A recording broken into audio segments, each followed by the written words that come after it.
Hello, and welcome to this discussion about microservices, Kubernetes, and what developers should do when building microservices and how platform engineers can help developers with microservices. So my name is Kostis. I'm working for Codefresh, and I'm here with Arjun from Signadot. And we are going to discuss about, the challenges that start with microservices and how developers should cope with them. So the first question I have is, how is the landscape right now? Previously developers were talking about just monoliths. Things were really simple. You just had a single application, and then microservices appeared, and you had to split the monolith, and then containers and Kubernetes appeared. So two big changes at once. So how things are now for developers in this aspect? First of all, thanks so much for having me, Kostis. I'm pretty excited to chat with you about this topic, which is near and dear to my heart. So pretty excited. So yeah, I think we are in this sort of, like you said, confluence of technology shifts that are happening right now. So this whole notion of being able to scale development is at the heart of it, right? Like you want to have, as organizations grow, you want to be able to have like large number of engineers work on a code base, right? And that's kind of led to okay, can we actually organize the code base in such a way that developers can make progress independently, right? So that's sort of led to this whole notion of, okay, let's split up the monolithic application into manageable chunks of code that can be independently developed and independently tested and independently released. And that's sort of like, it's come to be known as the microservices sort of paradigm here. And this, the definition is a little bit not so specific, but in general, it's all about modularity and all about sort of decentralized shipping of software, right? And on the infrastructure side, actually, yeah, like you mentioned, containers have been immensely successful in giving developers and operations folks a platform where you can actually accurately have that environment that's consistent between development and production. So if you're running it in containers, it's going to work the same way no matter where you run it. So that's been an amazing thing from an operational standpoint of view. And Kubernetes, of course, has become sort of the de facto container orchestration system. So it's amazing to see the adoption of Kubernetes in the broader market. And yeah, so we see this sort of confluence of these two trends really striking at the heart of software development as we go into sort of like the future. And yeah, it's pretty exciting to see sort of these two trends coming. And like I think what is an interesting fact here is Kubernetes and containers have made the operations side of the equation far, far simpler and more consistent. However, the developer experience has not really caught up. It's still like developers are still trying to see what is the ideal software development lifecycle. Like, how do I, have environments at my disposal to be able to develop fast? How do I test my code fast? How do I collaborate with other developers that may be working on other microservices that I possibly could depend on? And so there's a lot of things that are being worked on in terms of what is the ideal software development lifecycle for this kind of a stack and this kind of a technology stack that you will. So I think also an interesting point here is that, as Kubernetes appeared, then everybody said, okay, that's great. Everybody also tried to adapt their tools to work with Kubernetes. So, continuous integration had to adapt, monitoring had to adapt, testing had to adapt, everything. So we have seen, let's say, some practices in the past regarding preview environment specifically and developer experience that might work in the old, let's say, days, but maybe with microservices are a bit more, let's say, strange. So can you talk about some of the limitations of the existing solutions and how they used to work in the past, but now with microservices we need to rethink them? Like, are there some limitations on what developers should do, before we explain what they need today? Yeah, absolutely. And so if you look at it, sort of like the main change, like you said, is the splitting up of the monolith that really impacts developers, right? Because initially I would have maybe a front end, maybe middleware, maybe a database, and all of them uh, fit on my local workstation, and I can happily sort of like do whatever coding that I need to do. Now think about the situation where now you have like, maybe 30 microservices, right? Or even more, right? Or 50 microservices, or some people have even hundreds of microservices. Now it's no longer possible to have a development sort of environment that fits all on my local workstation anymore, right? So that's sort of like it, it's gone are those days where I can have everything on my local workstation. So what is a developer to do in this case, right? So in this case, like traditionally, so there are a few aspects. You can say that, okay, maybe I don't need all of the services running on my local workstation. Maybe I'll just make do with like, the few subset that I need. Like that could be one solution that could work for some companies, right? Like, I may have 50 microservices, but maybe I only need like 3 or 4 that I need to run on my laptop, right? The remaining can be mocked out or stubbed out, right? So that's one possible solution. And there you have things like Docker Compose and things like that. That's very popular in that model, right? You just run a bunch of them locally and you just bring them up using Docker Compose. So that's approach. That's one possible scenario that's possible. Certain customers, like certain users, for example, they say, okay, I don't want to do everything in just Docker Compose because my production is not running Docker Compose. My production is running Kubernetes. So I don't want that sort of delta, like where I have to do something for dev and then completely something different for production. So I want to really standardize on Kubernetes for event development, right? So in that case, the common approach we see here is you spin up a namespace in Kubernetes, right? So you can spin up a namespace in Kubernetes, have whatever services you need there, and this could again be a subset of services that you need for your development. So essentially, it's going to be like it's kind of replacing the local workstation in a way, right? So it's kind of saying, I can't run everything very consistently on my laptop. So let me actually use a namespace in Kubernetes and actually deploy, like say, a subset of services there. And then that is my dedicated namespace, right? So I can use it. I can do whatever I want there.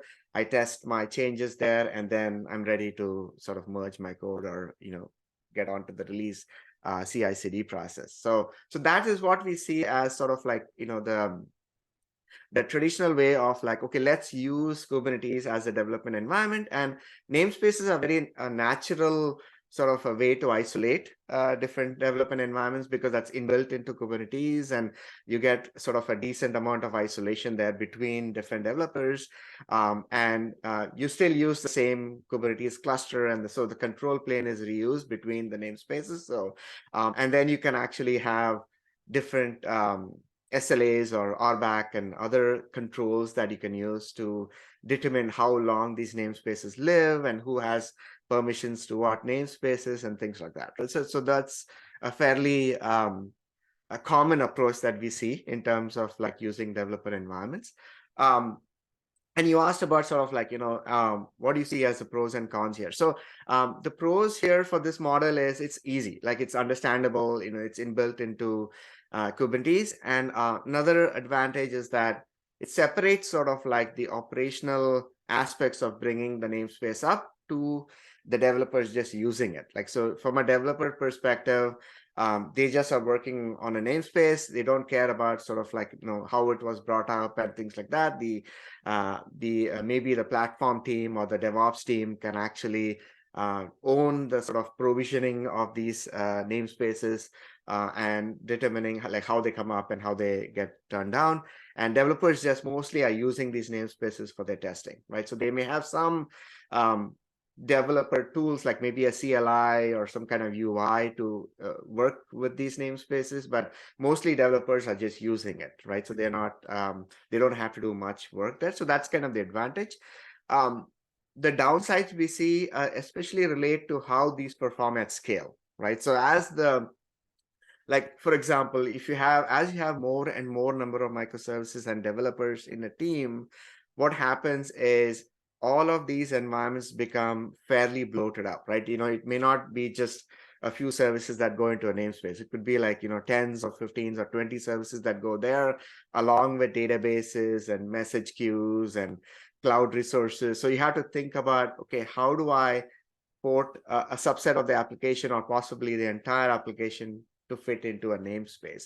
And then that could be challenging, especially when you have so many components involved, and now you're managing like potentially like hundreds of these namespaces at a time, right? So if certain things don't work as desired, who's going to manage it, who's going to support it? Like, so there's going to be a lot of burden on the platform engineering team to make sure that these are always, coming up very consistently, they work consistently, and things like that. The manageability of these become an issue.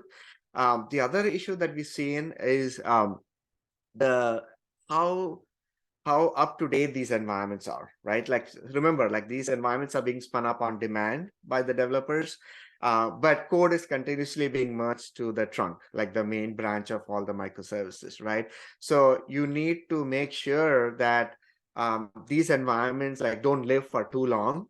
Otherwise, what happens is they become stale. Like, so you'll be working on your own namespace, and then in the meanwhile, there's code being merged into the main branch or the trunk branch of all the dependent microservices, and you don't have that in the namespace, right? So you're working in an old sort of baseline, if you will, and your testing is not valid anymore, right? So the more longer you keep these environments on, the probability of it going stale is much, much higher, right? So the other approach you could take is, continuously refreshing this with whatever goes in the main branch, but that's operationally quite burdensome. Like you may have hundreds of these namespaces, and you gotta like patch all of them through like a CI/CD process or something like that, where you're updating all of these environments at any given time, which is also not trivial to do, right? So that's the other sort of drawback we've seen, is it could go stale. And the third drawback is obvious, which is basically the cost aspect, like the cost and operational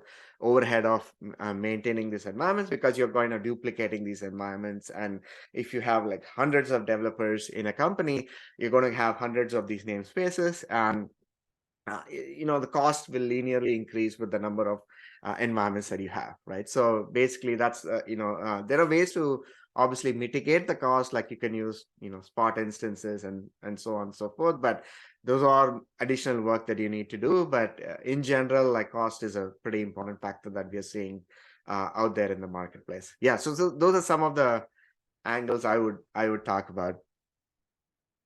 So we will, dive into preview environments or developer environments in a bit, but I want to talk about a more general problem, which I think we have right now, and you can tell me if you agree or not.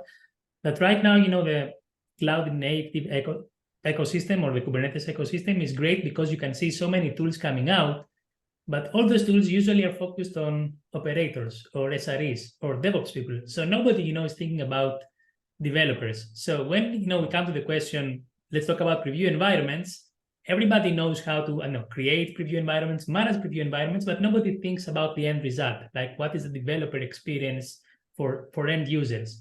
And for me, this is a missed opportunity because we have so many tools that are great for DevOps people, and developers are just looking and say, what is there for me? So do you think this is true? And if yes, do we need more tools, specifically for developers and not just operators and SREs? Yeah. No, that's a excellent point, Kostis. I think this is something that we see out there, is that the operational side of this whole ecosystem has really moved past they are moving at a much faster rate, whereas the developer experience has been neglected, right? So it's more about, like you said, like how do developers use these systems, right? Like what is the interface that they look at? And there are a couple of facets to this. Like, if you look at developers in general, they look at Kubernetes and these kind of systems as infrastructure, right? So they're looking at it as, okay, I don't want to deal too much with this. I just want to work at a layer that makes more sense to me, because I'm writing a microservice or I'm actually solving an actual end user problem. So that's kind of the layer I want to focus on. I want to focus on, like, how do I design my microservice? How do I design the architecture of it? Like my data modeling and my relational database dependencies and other things like scalability and all those things that developers worry about. I don't necessarily want to think about infrastructure that much, right? So it's kind of that abstraction layer that's missing right now, is where either you're exposing too much of Kubernetes to the average developer, or you're not giving an interface that's very easy to understand in terms of like the concepts and the ideas and concepts that developers understand very, very easily. Like, they understand the concept of microservice, but if you say, oh, Kubernetes deployment or a Kubernetes ingress, like, they're a little bit confused. Like, why are we talking about these concepts that, it's not so easily relatable to me, right? So yeah, definitely there's that sort of mismatch we see. And also, like, specifically coming to preview environments and sort of developer environments, there are certain properties that make it more developer friendly. Like, for example, like you want these environments to be very quick. Like developers don't want to wait. Like they don't want to wait for like, oh, I click a button and takes 30 minutes for something to spin up, right? Like that's kind of a very bad developer experience.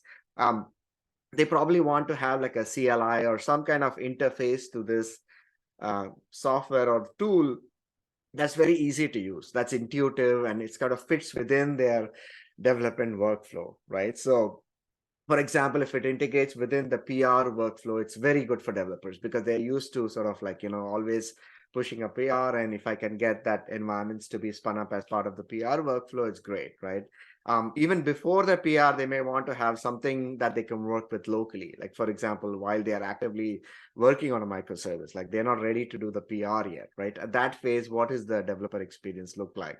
So I think the notion of like, I think this is the importance of the developer experience cannot be understated, because at the end of the day, if developers don't use it, like, and they are the majority in any company, right? Like the platform team is usually pretty small and is usually like central, and they're catering to a large engineering organization or the team.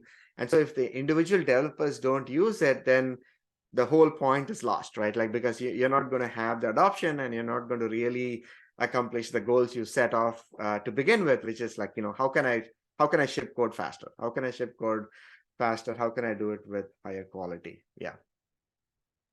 So coming back, to preview environments, I think it's important to talk about preview environments because, first of all, I have to say I was a developer for 10 years before I was a developer advocate. So if you look at the ecosystem right now, maybe, production deployments are taken care of. Like as a developer, I commit, and I know at some point my commit will reach production. Maybe I have some initial tools for, local development. While I'm developing, there are, local clusters or local tools, and there is a big gap in the middle. Like I have finished, let's say, coding, and I want to see actually my feature, does it work? So I don't want to test it anymore locally. I want to test it in an environment which is as close to production as possible. So continuing the previous discussion, yes, of course, I could launch a temporary environment for me and have all the issues that you explained. But then I don't get something that is close to production. I get something that looks like production, but it's not. So right now, when most people talk about preview environments, usually that's the pattern they think. Like, I'm launching something temporary. It looks like production, but it's not. I tried my feature there, and it works. But there is another approach, which I just found out for me as well, which is using, let's say, temporary environments, which are not really completely temporary. They are part of a shared environment. And environments are not isolated on the namespace level, but they are isolated on the request level, which I think is a super, interesting concept once you understand. Because after all, a namespace is great, but as a developer, why should I care about Kubernetes namespaces? This is an abstraction that is not interesting to me. So if I had something that, let's say, smarter and easier to consume, that would be great.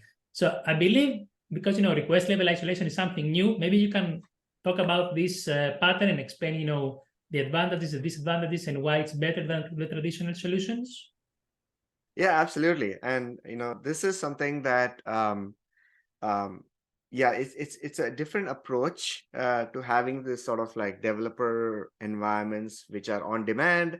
And the interesting property here, very interesting properties that I'll quickly share about. But before that, I just want to explain approach is at the high level, right? So the idea here, if you can, let me share my screen here so it'll be easier for me to go through this explanation. Yeah. So if you look at the sort of like approach here, this is very much dependent on this whole concept of baseline environment, right? So, and I'd referred to this earlier as well, where you can have any existing environment. This could be like a staging environment or a QA environment or some kind of pre-production environment you already have set up, which has a CI/CD process already hooked up to it, right? So there's already automation that makes sure that this baseline environment is automatically updated with every code commit to a trunk or a main branch. So once you have that baseline environment, this whole concept is, we refer to it as, sandboxing or a sandbox environment, which is basically you're creating an encapsulation of certain services that you're actively working on. This could be something that you're working on locally, or it could be something that's in a dev branch.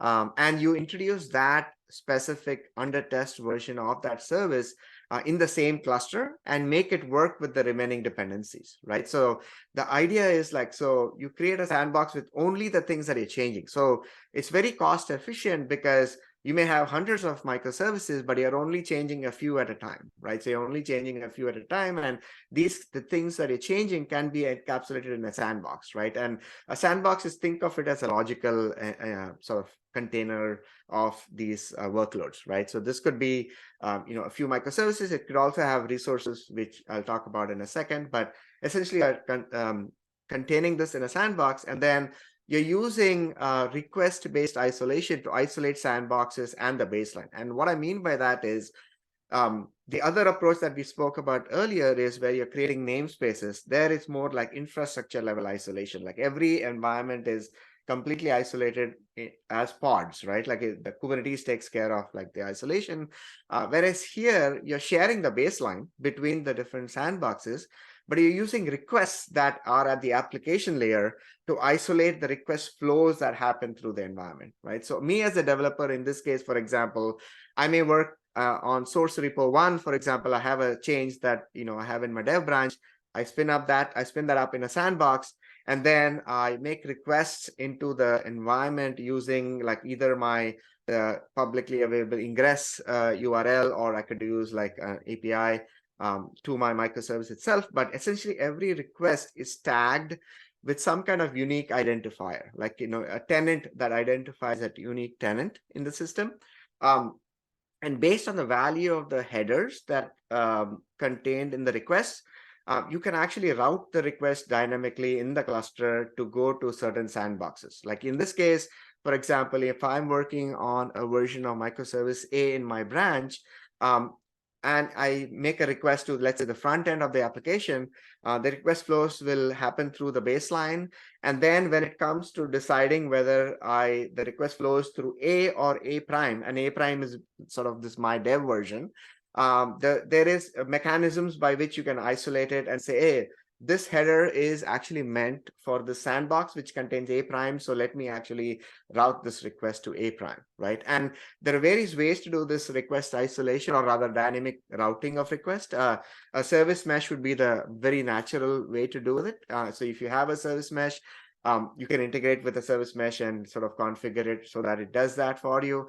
If you don't have a service mesh, then there are other approaches like sidecars and other approaches that we use to make that happen, right? So essentially, it's there are like three aspects to the solution. One is the notion of a baseline that's continuously updated.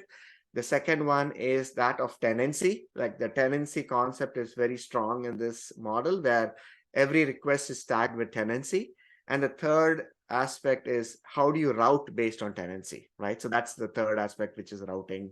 And the combination of these make possible to actually have these developer environments that are isolated from each other, right? So you can have, so it gives you the ability to tune isolation levels. Like, and what I mean by that is I can just have one service in my sandbox, or I could have like a few more services depending upon exactly the needs of my development use case. So I can actually have a very good way to save cost because I'm not duplicating everything. I'm using the baseline as much as possible. I'm only duplicating the things that I'm working on actively. So this scales to like hundreds of microservices and hundreds of developers very, very cost effectively. And I have more control over this environment, like in terms of just by changing the routing aspect, I can now have very interesting use cases. Like, for example, I can collaborate with other developers working on different sandboxes, but maybe I want to collaborate with them. And what I mean by collaborate is actually make my requests go through their sandbox as well. Because maybe I'm dependent on one of the services that they are working on that is also in a sandbox, like that's not yet merged into main and it's not available in the baseline yet. So it makes for very interesting use cases where just by changing routing configuration, I can materialize an environment that is specific for that feature or for that microservice chain that I'm working on. So, and there are other use cases as well that I'm happy to go through. I think also it's interesting to note here that essentially this is, a new choice. Like until recently, when you thought about review environments, you said, oh, I know what I'm going to do. I'm going to launch everything on my laptop. And of course, this doesn't work. Then you said, no, I'm going to create a review environment. And, you had all the issues that I explained before by managing this and monitoring it. But I think one thing that nobody's talking about review environments is, databases and state. Yeah. Because usually when you want, to work with a, let's say, production environment or a production-like environment, you need data. And, launching like some services in a namespace, that's super easy. But what do you do about data? And you can see, people there say, oh, we need to clone the database from production, but it has some confidential stuff. Okay, let's remove the confidential stuff, or it's too heavy, let's get, some subset. So you see some tools that take a database and, make it, smaller or lighter. And then you also have to manage the database for each preview environment. So it's not a matter of syncing just the code in the applications and the data. So this solution is perfect for this because you can see, and I actually like that you have, the boxes in the baseline. You can see maybe I have a database that I control and I make it, look like it's close to production, or maybe it's a clone production. I create it once, it's central, so I pay, for the resources only once. And then I can say to everybody, hey, this is my baseline. So unless I'm actually changing the database itself, which happens, but let's say it's not the usual case, I have some centrally installed databases that can be used by everybody. And I can, even say, okay, my new feature maybe will save something, and maybe my colleague will read the something for the database. So I'm mentioning this because I've seen, so many questions about discussions and questions about review environments, and nobody's talking about databases. And until recently, I didn't find like a good solution. I mean, if let's say you have a really big database, the scenario of installing everything in your laptop is not an option anymore. So you completely forget about this scenario. So I think this is super interesting, but I also think we need to dive a bit more in the isolation stuff, because, some people might say, what happens if, I don't want to touch the work that is being handled by another developer? Is this enough? Like, do I need to do something here? And also, what are the requirements? Let's say, I like this pattern. What do I need to do as a company that wants to adopt it? And what do I need to do as a developer that wants to use it? That's an excellent point, Kostis. And data isolation is a huge topic, right? Like you said, that's everything is very data driven, and you definitely want to address, how do I share data safely and how do I isolate data safely, right? Like both use cases are important, but this approach gives you the ability to share that baseline database with all these sandbox environments. So it's a great first step, and also, I would argue that it's a majority use case. Like most of the time, you want to be able to share that high fidelity data that you already set up in that staging environment or a pre-production environment. And we have seen a lot of companies, especially companies that are in some verticals, like for example, in fintech, we've seen a lot of this happening where they have a lot of data that they have already set up in that staging environment, which is very rich, like which is already like close to production quality data. So giving developers access to that data to do their developer testing much earlier in the life cycle is huge. It's a pretty huge impact because they can test in a realistic environment much earlier before even they merge code, right? So that's a huge advantage here. And yeah, and definitely the other aspect is, let's say you're doing some destructive changes in your code. Let's say you're doing a schema change, right? Like, and you definitely don't want to connect to that shared database, right? Because you want to make sure that database is can be shared by everybody else. So in this case, you do need to isolate data. And in that case, like there are various approaches you can do it. There are certain approaches that we do at Signatart where we allow you to create like what we call as a resource, right? Like a temporary resource. And we have a plugin framework that you can use to essentially encode a very easy provisioning step. Like, so basically think of it as a wrapper that allows you to provision like an on-demand cloud database, like, maybe a MySQL or a Postgres, or maybe an S3 bucket. Like it could be any resource that you can provision on demand.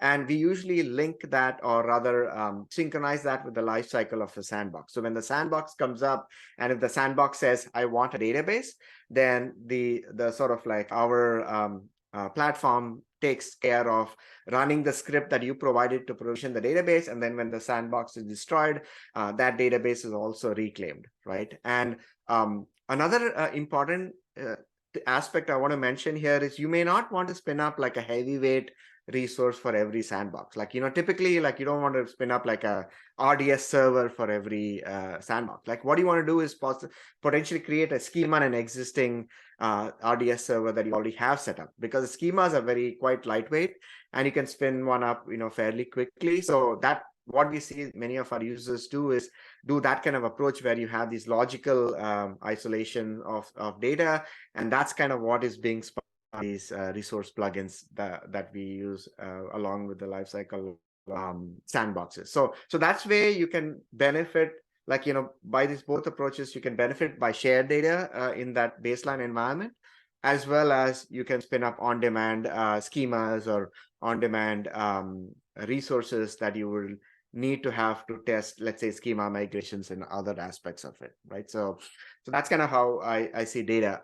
You asked the other question about the requirements to use such a system, right?